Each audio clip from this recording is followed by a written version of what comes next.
tangannya. Amin. Kasih karunia dan damai sejahtera dari Allah Bapa, dari Tuhan Yesus Kristus, dan dari Roh Kudus turun dan menyertai saudara sekalian. Amin. Jemaat dipersilakan.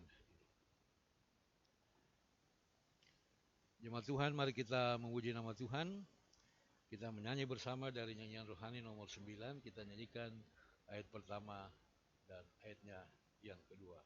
Hai kaum Tuhanku, Allahmu benar. Nyanyian rohani nomor 9, ayat 1 dan 2.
Jemaat Tuhan, berturut-turut kita akan merendahkan diri dan mengaku dosa kita, mendengar pemberitaan keampunan dan hukum Tuhan sebagai petunjuk hidup yang baru bagi kehidupan kita.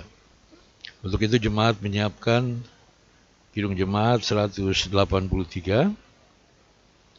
Kita nyanyikan ayatnya yang pertama setelah kita merendahkan diri dan mengaku dosa, dan ayatnya yang kedua kita nyanyikan setelah kita mendengar berita keampunan. Jemaat yang dikasihi Tuhan, mari kita merendahkan diri di hadapan Tuhan Allah kita dan kita mengaku dosa-dosa kita kepadanya. Dekatlah Tuhan pada segala orang yang hancur hatinya, dan Ia menolong orang yang lemah lembut hatinya. Mari kita berdoa. Dengan penuh rasa sesal dan malu, ya Tuhan, kami datang menghadap hadirat kekudusan-Mu. Seraya kami mengaku dengan jujur di hadapan-Mu bahwa di hari-hari di minggu yang baru saja berlalu, ada banyak hal yang kami lakukan.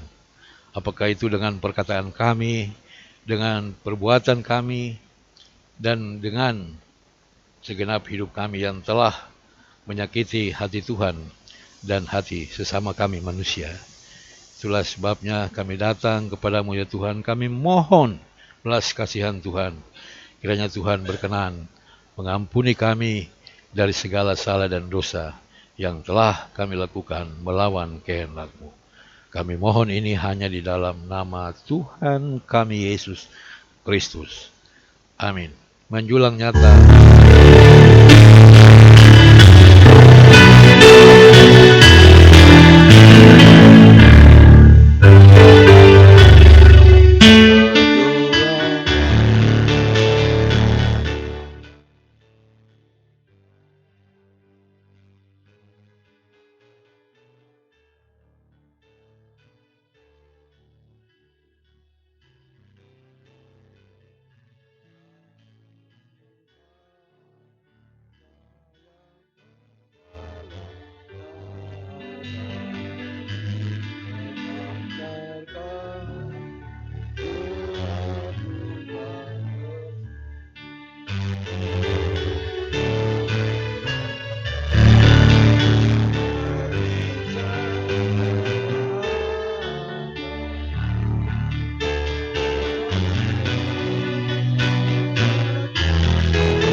Jemaat Tuhan, setelah kita merendahkan diri dan mengaku dosa di hadapan Tuhan, kini kita hendak mendengar pemberitaan keampunan.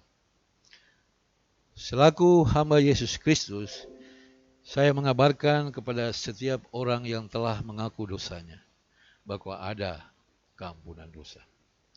Karena demikian besarnya kasih Allah akan dunia ini, sehingga Ia telah mengaruniakan anaknya yang tunggal, supaya setiap orang yang percaya kepadanya tidak binasa, melainkan beroleh hidup yang kekal. Salibmu Kristus, tanda pengasihan.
Jemaat Tuhan, kita hendak mendengarkan hukum Tuhan sebagai petunjuk hidup yang baru bagi kehidupan kita.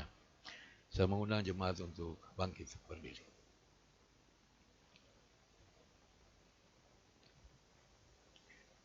Jemaat Tuhan, dengarlah hukum Tuhan sebagai petunjuk hidup yang baru bagi kehidupan kita, yang saya pilih dari kitab Nabi Yesaya 48 ayat 17 dan 18.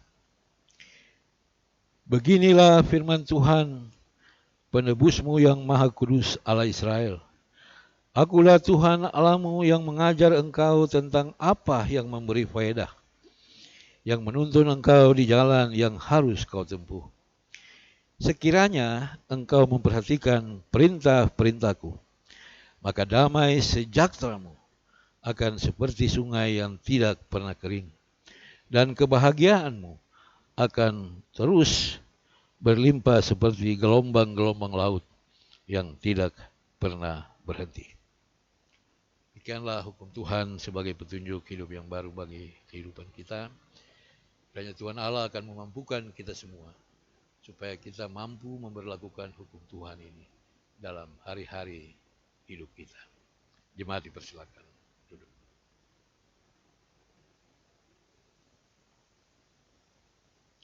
Atas nama Persekutuan Jemaat, saya mempersilakan Bapak Kabiai untuk memuji Tuhan dengan kidungnya.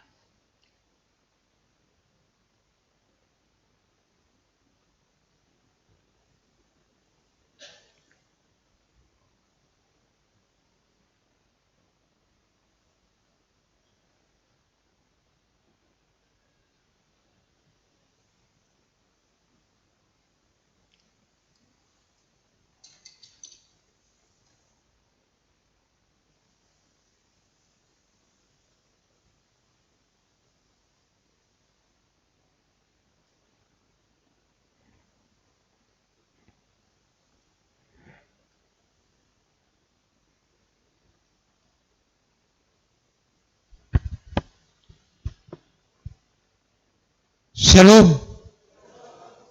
Bapak Ibu jemaat Tuhan di dalam kasih Yesus Kristus. Sebelum saya persembahkan lagu pujian ini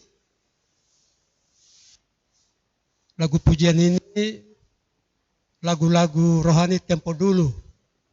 Tapi punya nilai rohani antara lain.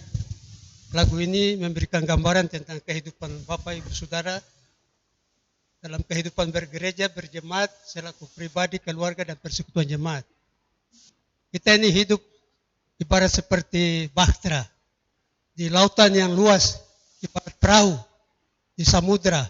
Sering-sering diterpa oleh angin badai, hujan, arus, panas, dingin, dan gangguan-gangguan alam lainnya dengan judul Bahtera Injil. Bahtera Injil Maha Tuhan, tunggulnya berkibaran, itu bahtera kelepasan bagi orang tenggelam, dan meski ombak pun besar dan ribut menderu, di bahtera ada Tuhanmu, nakoda yang benar. Orang yang berdosa semua pandang akan salibnya. Ingat Tuhan yang di bahtera sambut kelepasanmu, meskipun badai menyesal dan ombak menderu, dipandu Tuhan bahteramu ke pantai yang teduh. Lihat bahtera yang berteduh di bandilnya Tuhanmu, sedang berlabuh menanti orang-orang beriman. Bersyukurlah dan angkatlah nyanyian yang merdu, dipandu Tuhan bahteranya ke bandil yang teduh. Bersyukurlah dan angkatlah nyanyian yang merdu, dipandu Tuhan bahteranya ke bandil yang teduh. Terima kasih. Shalom.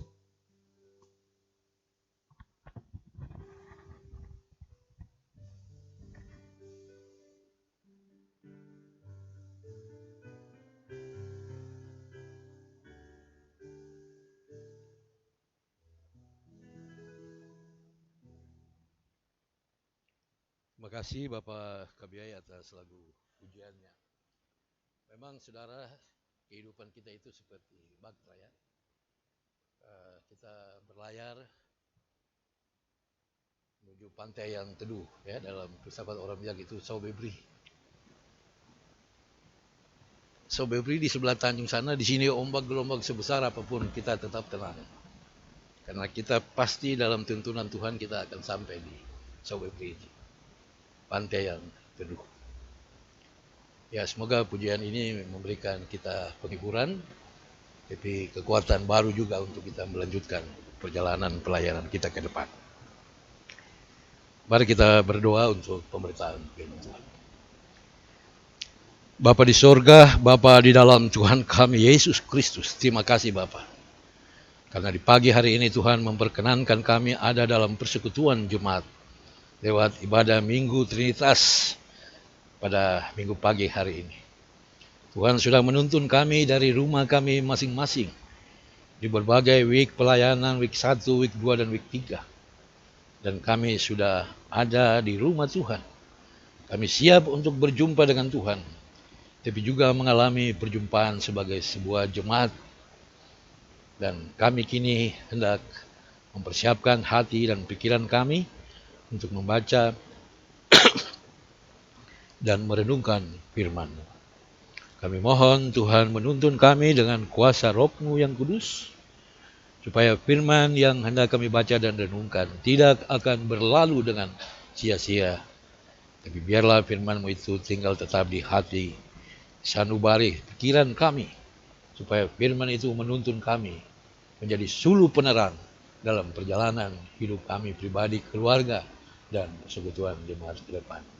Kami mohon ini hanya di dalam nama Tuhan kami Yesus Kristus, yang adalah firman yang hidup itu. Amin. Jemaat, kita akan membaca firman Tuhan sesuai dengan yang telah diatur oleh Badan Pekerjaan Sinode lewat Departemen Pelayanan dan Pembinaan Jemaat. Firman Tuhan pagi ini terdapat dalam Kisah Rasul pasal 13. Kisah Rasul pasal 13 ayat 1 sampai dengan ayatnya yang ke-12. Kisah Rasul pasal 13 ayat 1 sampai dengan ayat 12. Yang demikian bunyi firman Tuhan. Pada waktu itu dalam jemaat di Antioquia ada beberapa nabi dan pengajar, yaitu Barnabas dan Simeon yang disebut Niger, dan Lukius orang Kirene, dan Menahem yang diasuh bersama dengan raja wilayah Herodes dan Saulus. Pada suatu hari ketika mereka beribadah kepada Tuhan dan berpuasa, berkatalah Roh Kudus, "Khususkanlah Barnabas dan Saulus bagiku untuk tugas yang telah kutentukan bagi mereka." Maka berpuasa dan berdoalah mereka, dan setelah meletakkan tangan ke atas kedua orang itu, mereka membiarkan keduanya pergi. Oleh karena disuruh Roh Kudus, Barnabas dan Saulus berangkat ke Seleukia, dan dari situ mereka berlayar ke Siprus. Setiba di Salamis, mereka memberitakan firman Allah di dalam rumah-rumah ibadat orang Yahudi, dan Yohanes menyertai mereka sebagai pembantu mereka. Mereka mengelilingi seluruh pulau itu sampai ke Pafos. Di situ mereka bertemu dengan seorang Yahudi bernama Bar-Yesus. Ia seorang tukang sihir dan nabi palsu. Ia adalah kawan gubernur pulau itu, Sergius Paulus, yang adalah orang cerdas. Gubernur itu memanggil Barnabas dan Saulus karena ia ingin mendengar firman Allah. Tetapi Filipus, demikianlah namanya dalam bahasa Yunani, tukang sihir itu menghalang-halangi mereka dan berusaha membelokkan gubernur itu dari imannya. Tetapi Saulus, yang disebut Paulus, yang penuh dengan Roh Kudus, menatap dia dan berkata, "Hai anak iblis, engkau penuh dengan rupa-rupa tipu muslihat dan kejahatan. Engkau musuh segala kebenaran. Tidakkah engkau akan berhenti membelokkan jalan Tuhan yang lurus itu? Sekarang lihatlah, tangan Tuhan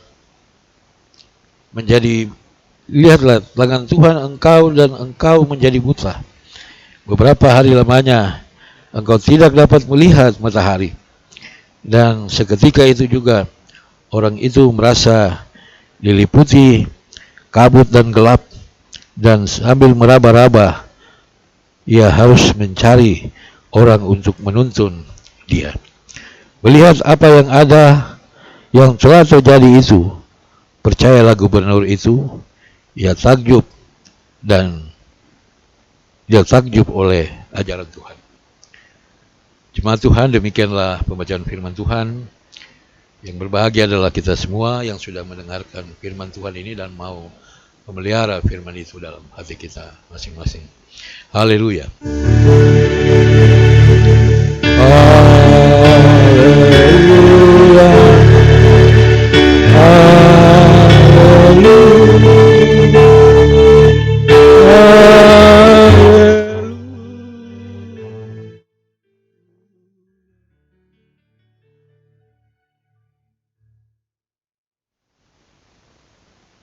Jemaat Tuhan, kini diberikan kesempatan kepada kita semua untuk dapat memberikan persembahan syukur bagi Tuhan.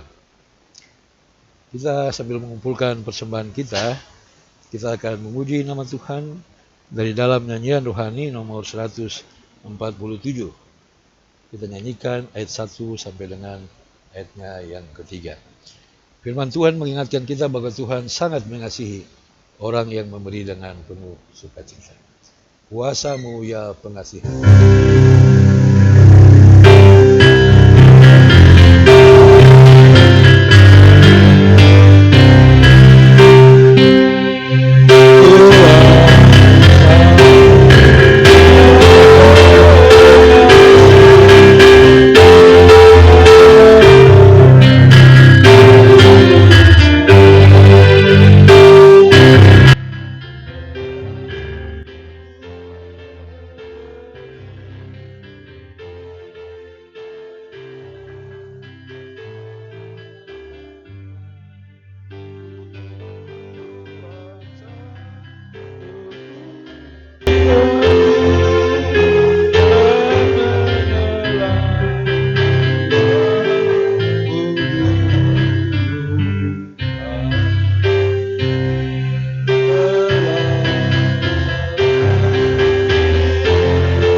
Bersama dengan pengucapan syukur, bersama dengan persembahan pundi dan peti diakonia, peti pembangunan dan peti inkonvensional, ada 12 keluarga yang memberikan pengucapan syukur dan 4 keluarga memberikan perpuluhan. Pengucapan syukur yang pertama dari keluarga Esteron Sumre atas kasih dan kebaikan Tuhan dalam kehidupan keluarga tiap-tiap hari dan bertambah setahun usia bagi mama nenek terkasih Tabita Wakum genap 70 tahun. Yang kedua dari keluarga John Ronsumbre mengucap syukur atas bertambah usia bagi anak terkasih Blessing Ronsumbre. Yang ketiga dari keluarga M.E. Kabiai mengucap syukur atas kasih dan anugerah Tuhan sehingga anak terkasih Jessica Kabiai pada tanggal 12 Juni 2020 genap berusia 16 tahun. Yang keempat dari keluarga Y.S. Arwam atas berkat dan kasih Tuhan dalam kehidupan keluarga, dan pada hari ini 14 Juni 2020 anak terkasih Brian Arwam genap berusia 23 tahun. Yang kelima dari keluarga Ibu Arwam atas kasih Tuhan dan cucu Mona Lisa Krar yang genap usia 13 tahun pada hari Rabu tanggal 10 Juni 2020 di Supiori, Mios, Sarua.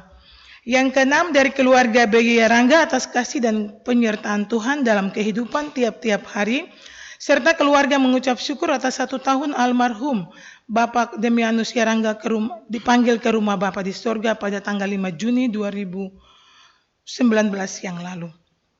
Yang ketujuh dari keluarga Sanoy Itrantoy atas terpanggil pulangnya almarhum Ibu Endemina Itrantoy pada hari Jumat 12 Juni 2020 ke rumah Bapa di sorga. Yang kedelapan dari keluarga M. Yawan atas perlindungan Tuhan dalam kehidupan keluarga, dan doakan anak kami Maria Yawan yang berulang tahun pada tanggal 10 Juni 2020 genap usia 17 tahun. Yang kesembilan dari keluarga tak menyebutkan namanya bersyukur atas berkat dan tuntunan Tuhan dalam kehidupan keluarga. Yang ke-10 dari keluarga Bapak T.A. Aibekop atas ulang tahun anak kekasih Barcelina Aibekop yang pada hari ini Minggu tanggal 14 Juni 2020 genap usia 6 tahun. Yang ke-11 dari keluarga yang tidak menyebutkan namanya atas kasih dan penyertaan Tuhan dalam kehidupan tiap-tiap hari. Yang ke-12 dari Ibu Mira Asyerem atas berkat dan perlindungan Tuhan sehingga hari ini tepat 14 Juni genap berusia 38 tahun. Perpuluhan yang pertama dari Saudara Yohanes Patrick Yarangga, yang kedua dari Ibu Mira Asyerem, yang ketiga dari keluarga BY Yarangga, yang keempat dari keluarga yang tidak menyebutkan namanya. Demikian pengucapan syukur dan perpuluhan di Minggu pagi hari ini.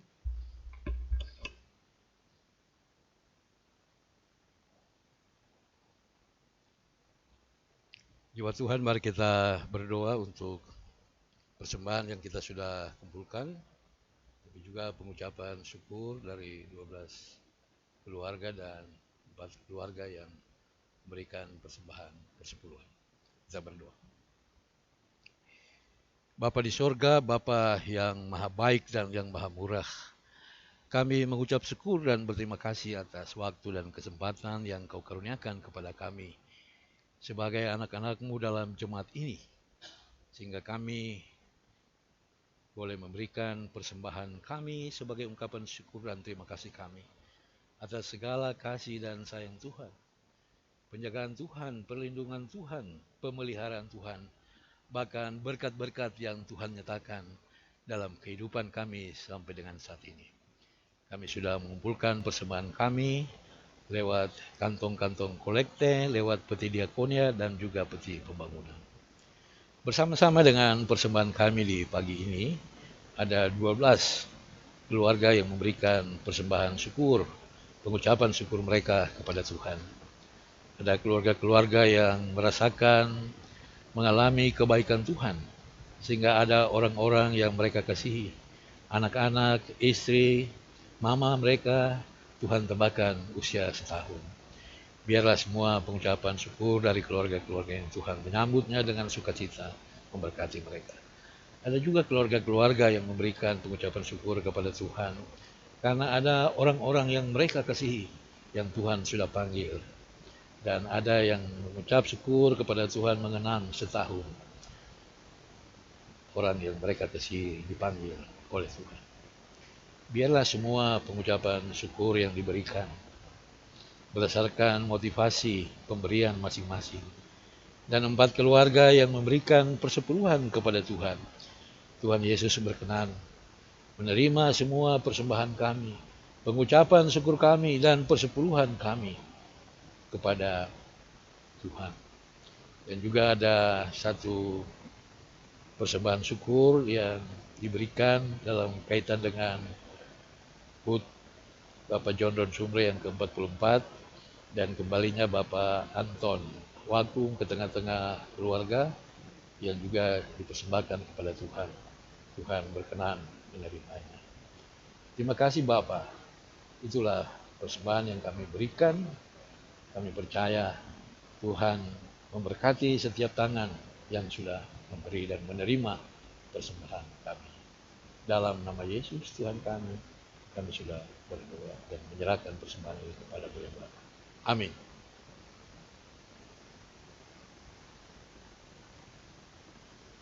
Sebelum saya menyampaikan khotbah, saya mau menyanyi dulu. Naik dari mimbar saya.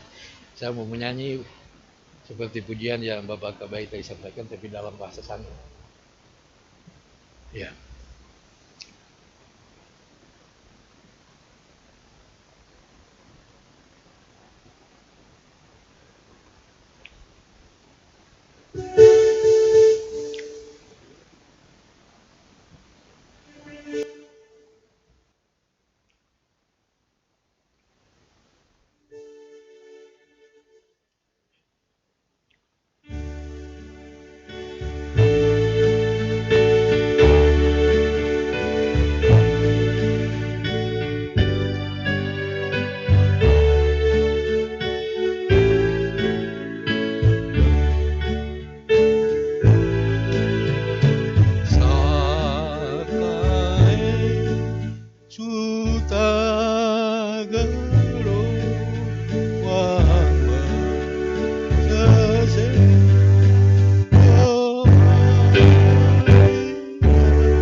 Ya, lagu ini bagi kami orang Sangir itu lagu yang paling berkesan, karena itu yang memberikan kekuatan kepada guru-guru dan penginjil yang berasal dari Sangir untuk tetap melaksanakan tugas berlayar kemana saja di tanah Papua ini, karena Tuhan yang menjadi nakoda di dalam perahu itu. Ya, terima kasih, saya agak terharu menyanyi lagu ini. Ya, Ibu Bapak dan Saudara-saudara, khotbah pagi ini saya berikan judul Roh Kudus memberi kuasa menjadi saksi. Siapa itu Roh Kudus?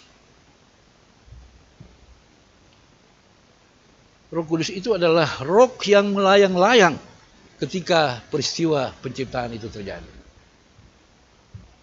Roh yang melayang-layang, Roh Kudus itulah yang turun ke dalam dunia menjelma menjadi anak manusia, Yesus Kristus.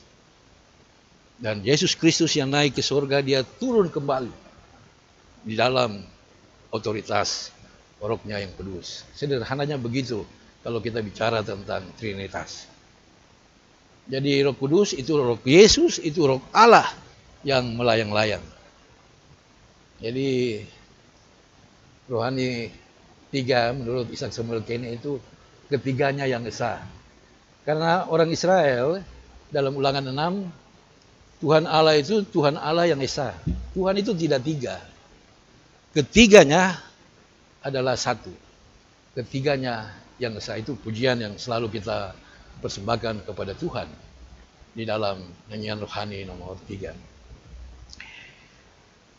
Pagi ini, Bu Bapak dan Saudara, bagaimana Roh Kudus itu dia memberikan kuasa kepada rasul-rasul untuk menjadi saksi. kitab Kisah Para Rasul, kitab yang kelima ya, dari Injil itu, Matius, Markus, Lukas, Yohanes, baru Kisah Para Rasul. Itu sebenarnya kalau kita simak dengan baik, mungkin nama Kisah Para Rasul itu kurang begitu tepat. Karena seorang teolog Inggris, William Barclay, dia bilang Kisah Para Rasul itu sebenarnya Injil tentang Roh Kudus. Jadi sebenarnya bukan yang fokus itu rasul-rasul, tapi yang fokus dalam kitab Kisah Para Rasul itu adalah kuasa, peranan, perbuatan Roh Kudus melalui rasul-rasul itu. Jadi sebenarnya sama saja kalau kita membaca buku ya. Tidak semua buku. Tapi kalau kita baca buku yang berjudul Bunda Teresa, kita sudah pasti, oh ya, dia bicara tentang Ibu Teresa di India ya, yang penuh belas kasihan, menolong orang-orang miskin.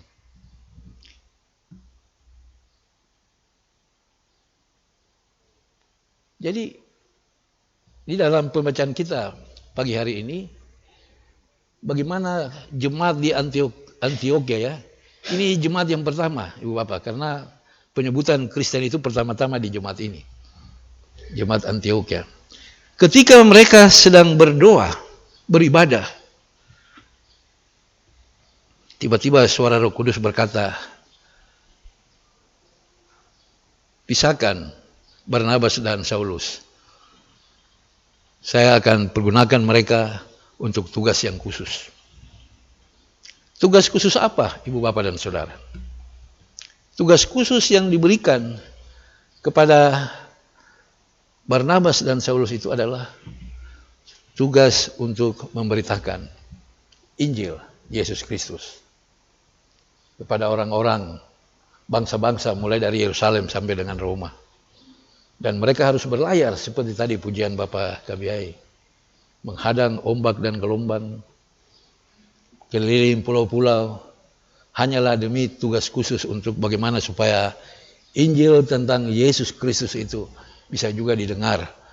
Dan bukan main tantangan yang ketika mereka ada di Siprus, ada permintaan dari gubernur Siprus, Sergius Paulus, untuk juga ada kerinduan untuk mendengarkan firman Tuhan. Ya, ada yang menghalang-halangi, tukang sihir lagi.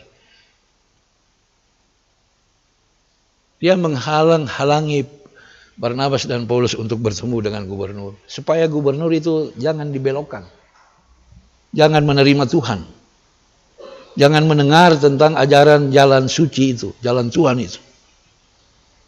Tapi dengan berani Saulus berkata, anak iblis, dalam beberapa hari ini kau tidak akan melihat. Dan akhirnya apa yang dikatakan Saulus itu, betul-betul sang penyihir itu tidak bisa melihat. Dia harus dituntun untuk berjalan pulang ke rumah. Dan itu kuasa Roh Kudus, Ibu Bapak dan Saudara. Kalau Roh Kudus berkuasa di dalam kehidupan para rasul, nabi, pengajar, di Antioquia itu berkumpul, ada nabi, ada pengajar. Kalau nabi itu dia bisa berkeliling jemaat, berkhotbah keliling. Kalau pengajar itu biasanya diam di tempat. Kalau Roh Kudus berkuasa di dalam diri mereka, pasti pelayanan mereka itu berdampak, ada pengaruh. Injil itu bisa diterima oleh orang yang mendengarkan firman Tuhan. Saya tidak akan khotbah lama, tapi saya mau ingatkan kita. Ini dalam waktu dekat kita akan mengadakan evaluasi. Tanggal 27 hari Sabtu depan ya akan datang. Evaluasi tentang pekerjaan kita. Baik sebagai majelis jemaat, sebagai pendeta, penatua syamas, sebagai badan pelayan unsur, apa yang kita sudah buat? Apakah yang kita buat ini sesuai dengan kemauan daripada Roh Kudus atau tidak? Apa yang kita buat itu karena keinginan kita, kemauan kita? Ini kita periksa diri, koreksi. Ini hari Rabu, Kamis, Jumat, Sabtu, tanggal 18, 19, 20. bendahara jemaat, bendahara unsur-unsur jemaat, KSP, semua juga akan diperiksa oleh badan pengawas perbendaharaan gereja. Apakah kita bekerja sesuai dengan apa yang Roh Kudus mau atau tidak? Jadi saya sengaja berkhotbah pagi ini dalam rangka mempersiapkan rapat evaluasi itu, supaya kita coba buat perenungan yang dalam. Kita renungkan, apakah sebagai penatua Syamas, sebagai pendeta saya juga renungkan diri saya, apakah sudah melaksanakan pekerjaan ini secara bertanggung jawab, dengar-dengaran pada Tuhan, dan hidup kita dipimpin oleh Roh Kudus atau tidak.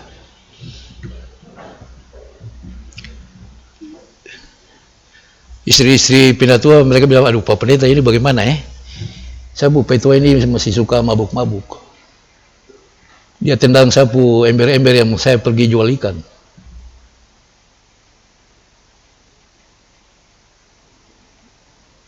Oke, pendeta penatua boleh tidak melaksanakan tugas dengan baik, tapi hati-hati ketika kita menyangkal kuasa Roh Kudus itu, hukumannya berat. Kita tidak dengar-dengar pada Roh Kudus yang punya kuasa.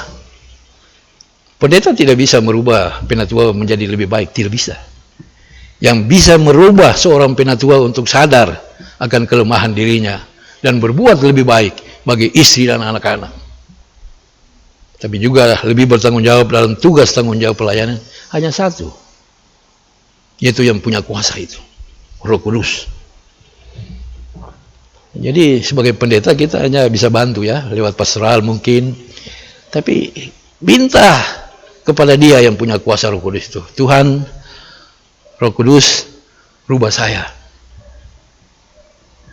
Saya punya anak-anak masih kecil, saya harus bertanggung jawab untuk memelihara mereka, untuk menjadikan mereka. Saya mengingatkan orang-orang tua, di depan para pengasuh saya sudah bilang, Sekolah Minggu GKI Philadelphia harus punya visi. Dan visi Sekolah Minggu GKI Tanah Papua adalah menjadikan anak-anak Philadelphia ini menjadi anak-anak yang pertama takut Tuhan, yang kedua cerdas, yang ketiga sehat. 3 hal sederhana saja. Jadi tanggung jawab orang tua, bapak, mama, bagaimana? Hari Minggu anak-anak masih tidur, nyong, nona bangun. Ini ada ibadah sekolah minggu. Apakah itu kita laksanakan? Kalau kita dikuasai, dipimpin oleh Roh Kudus, ibu bapak dan saudara, pasti sebelum 6:30 itu kita sudah bangunkan anak-anak kita. Bangun, mandi. Ada sekolah minggu.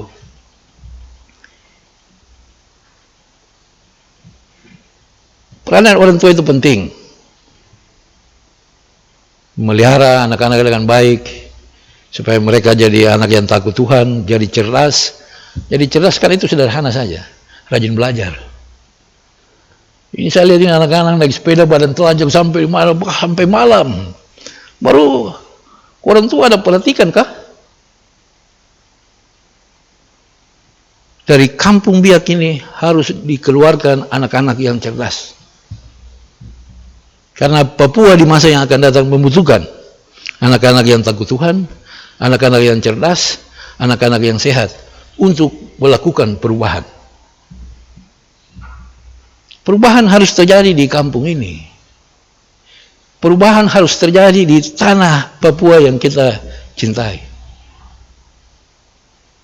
Perubahan harus terjadi di tengah-tengah masyarakat, bangsa dan negara kita. Harus arahnya lebih baik.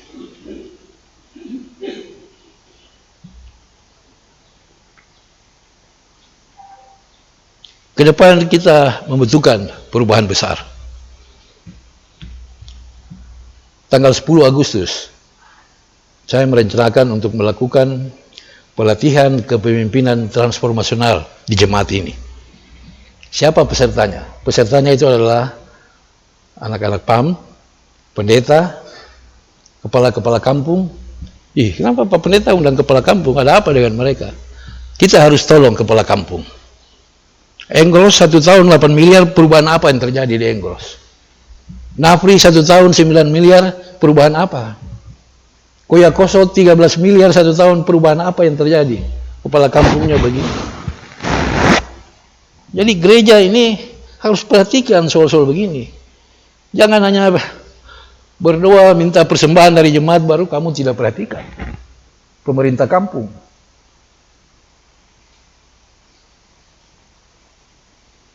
Kenapa jemaat kecil baru kamu buat hal-hal yang besar? Kita walaupun jemaat yang di pinggir ya, jemaat yang nilai itu jemaat kecil saja. Tapi kita harus mampu menunjukkan kepada GKI bahwa kita juga mampu untuk berpartisipasi dalam pengembangan sumber daya manusia gereja ini. Supaya pendeta-pendeta itu jangan hanya pimpin-pimpin ibadah, ibu bapak dan saudara. Tapi bagaimana dia punya kemampuan juga untuk melakukan perubahan. Makanya saya selalu sharing dengan teman-teman pendeta, saya bilang, kamu punya jemaat ada visi kah? Ada kamu punya mimpi mau jadi jemaat macam apa? Supaya kita jemaat itu hidup, jangan putar-putar di tempat. Jemaat GKI harus punya visi ke depan. Saya sedang berpikir tentang sebuah tim yang akan menyusun visi, misi, dan renstra jemaat 10 tahun. Karena nanti di Waropen, di sidang sinode tahun 2022 itu akan terjadi perubahan tata gereja.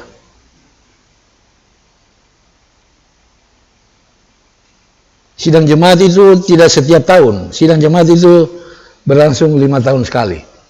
Dan di antara 2 sidang jemaat itu ada yang namanya raker. Kita kasih keluar program-program dari sidang jemaat untuk menjadi program tahunan.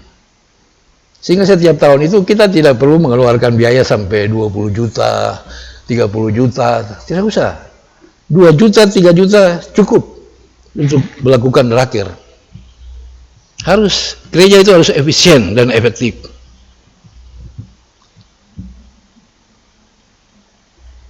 Jadi sebenarnya tekanan utama kita itu Roh Kudus itu penting dalam kehidupan jemaat.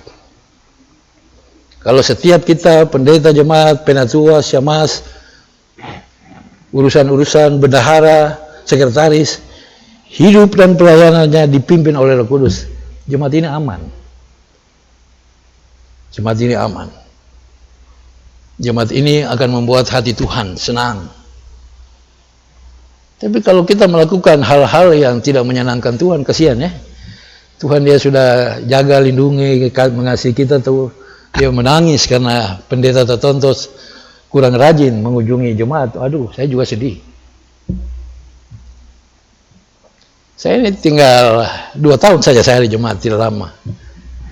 Saya ingin meninggalkan jemaat ini dalam keadaan yang ada perubahan, bisa lebih baik. Dan itulah saya minta dukungan kita semua supaya kita berdoa menyerahkan seluruh pergumulan, pekerjaan, pelayanan kita kepada Tuhan, dan biarlah kiranya Roh Kudus yang bekerja di dalam setiap diri kita, hati kita, supaya kita benar-benar kehadiran kita itu menjadi berkat bagi banyak orang yang kita layani. Kiranya firman Tuhan ini menolong dan menguatkan serta memberkati hidup kita. Amin.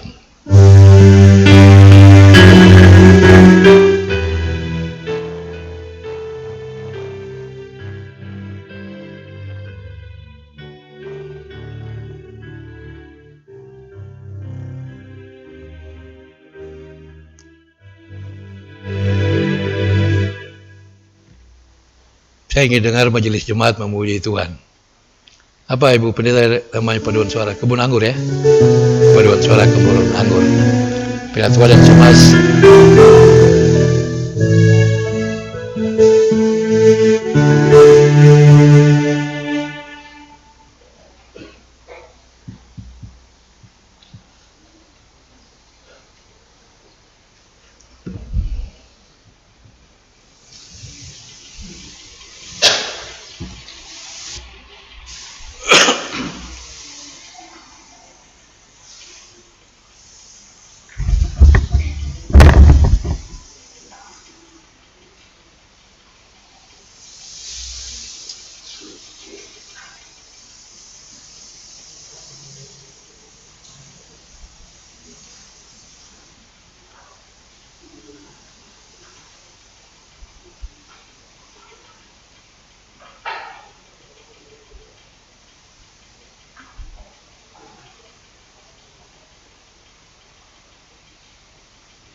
Martin Luther pernah katakan, pujian yang baik itu nilainya 2 kali daripada sebuah doa.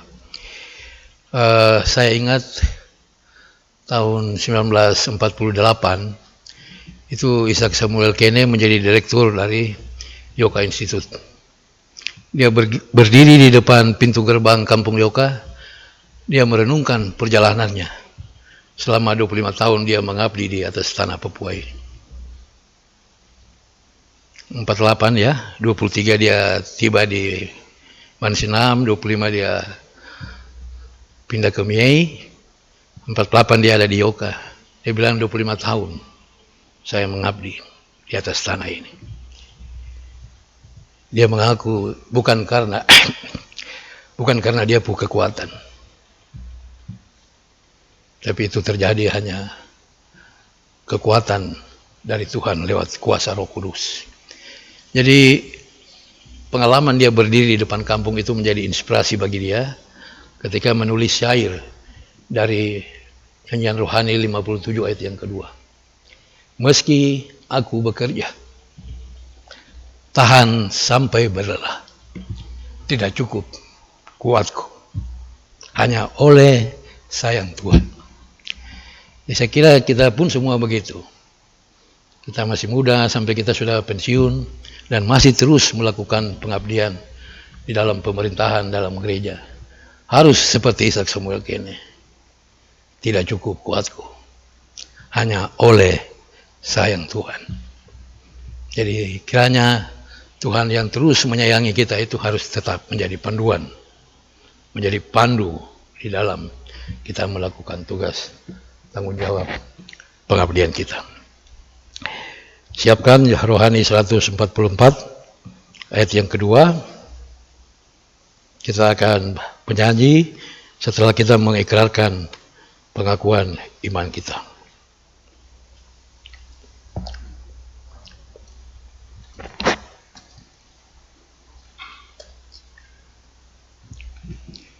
Saya mengundang jemaat untuk bangkit berdiri. Bersama dengan semua orang percaya di segala zaman dan di segala tempat, mari kita ikrarkan iman percaya kita dengan bersama-sama menyebut pengakuan iman rasuli. Aku percaya kepada Allah Bapa yang Maha Kuasa, Khalik langit dan bumi, dan kepada Yesus Kristus, anaknya yang tunggal, Tuhan kita, yang dikandung daripada Roh Kudus, lahir dari anak darah Maria, yang menderita di bawah pemerintahan Pontius Pilatus, disalibkan, mati dan dikuburkan, turun ke dalam kerajaan maut. Pada hari yang ketiga, bangkit pula dari antara orang mati, naik ke surga, duduk di sebelah kanan Allah, Bapa yang Maha Kuasa, dan akan datang dari sana untuk menghakimi orang yang hidup dan yang mati. Percaya kepada yang kudus dan am, persekutuan orang kudus, pengampunan dosa, bangkitan daging, dan hidup yang kekal. Sesungguhnya Yesus yang layak benar.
Tuhan masih dalam keadaan tetap berdiri, mari kita mengucapkan doa Bapa kami sebagai doa sahabat kita di minggu pagi hari ini. Mari kita berdoa.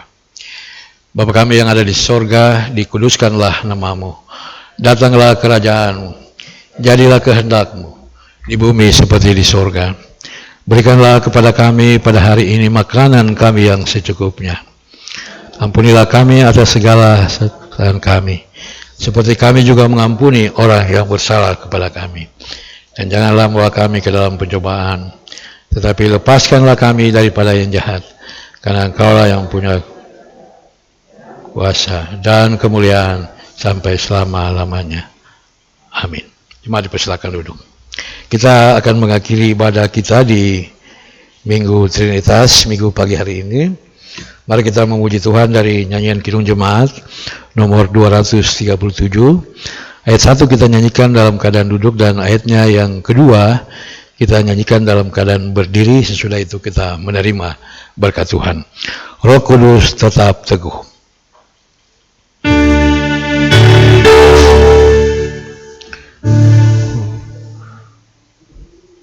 237 ayat 1 dan 2. Kidung Jemaat.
Jemaat yang dikasihi Tuhan, pulanglah dengan damai dan sejahtera. Lakukan firman Tuhan yang telah kamu dengar dan terimalah berkat-Nya.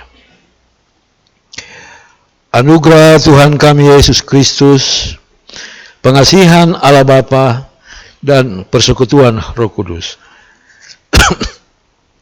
kiranya menyertai dan memberkati saudara sekalian.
sayapmu,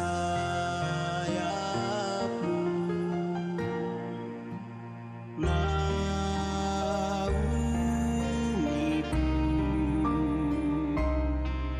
dengan kuasa-Mu. Di saat badai bergelora, ku akan terbang bersama-Mu. Bapa, Kau Raja atas semesta, ku tenang sebab Kau Allahku. Lingkupiku dengan sayap-Mu, naungiku